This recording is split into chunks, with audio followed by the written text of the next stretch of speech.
I'm Ryan from Fit for a King, and this is Antihero Online. It's been a little bit over a year since the band recorded Death Grip. Mm-hmm. What was the recording process like on that one, and can you tell me a little bit about the success of the record?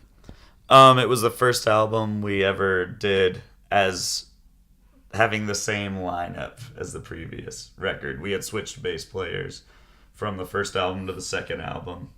And before that, we had a different member on our unsigned album to the first signed record. So it was the first time we had the same lineup 2 albums in a row. So it was probably the best atmosphere that we've had writing, because nobody was scared to criticize or say something sucks or anything. So it was nice. We could be a lot pickier with our music, and the reception has been amazing. Like, it's sold better than any record we've ever released. It's streaming better than any record we've ever released. Like, things are going awesome, and the tour's going awesome. We had never sold out a headlining show ever in our band's history, and this show's sold out almost half the shows. So nice. It's a good improvement.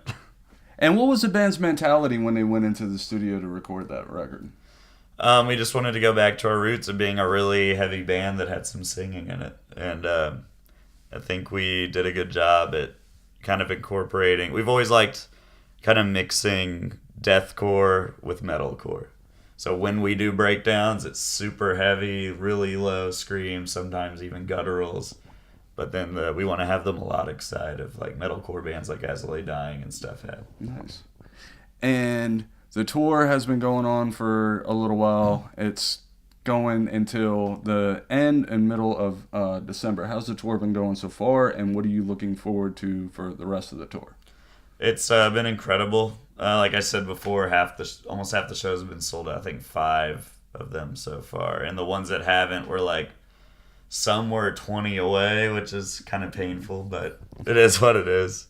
But every show has been crazy, and I'm really excited for the second half because we go to the southern part of the U.S. and western, and that's where the weather is warmer, and B, we're from Texas. Oh, nice. So it's nice to go back down south.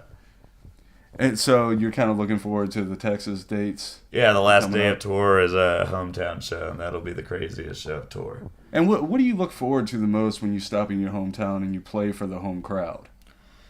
It'll be the biggest show of the tour, attendance-wise, so that's going to be good. And having all our family there and all that, it's really awesome. And friends from high school that were watching my old local bands and stuff. So it's cool to like have them see that it's become a real thing now, instead of it just being, oh, there's 10 kids at a skate park. Yeah. And where does a band kind of draw their influences from? You got a lot of elements that you try to include into your music. Who is the major influence on the band's sound? I guess growing up, I guess it depends on the members. Like, growing up, Bob, our guitarist who writes all the instrumental, he grew up listening to Acacia Strain, Impending Doom, Whitechapel.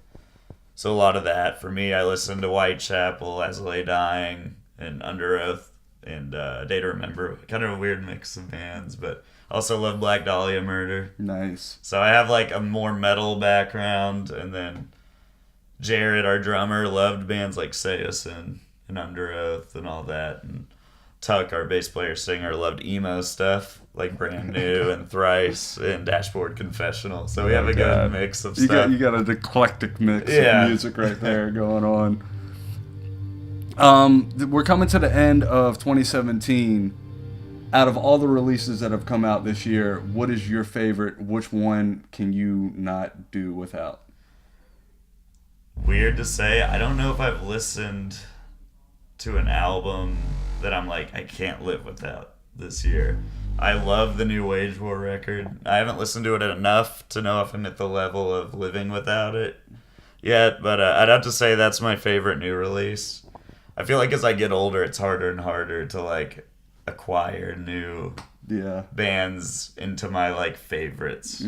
Like, I still jam a lot of stuff from when I was in high school, and I don't listen to much metal as I used to, just I guess because I'm surrounded by it for a living. Yeah. So now it's like all I listen to. So a lot of my favorite bands don't even scream. Oh, wow.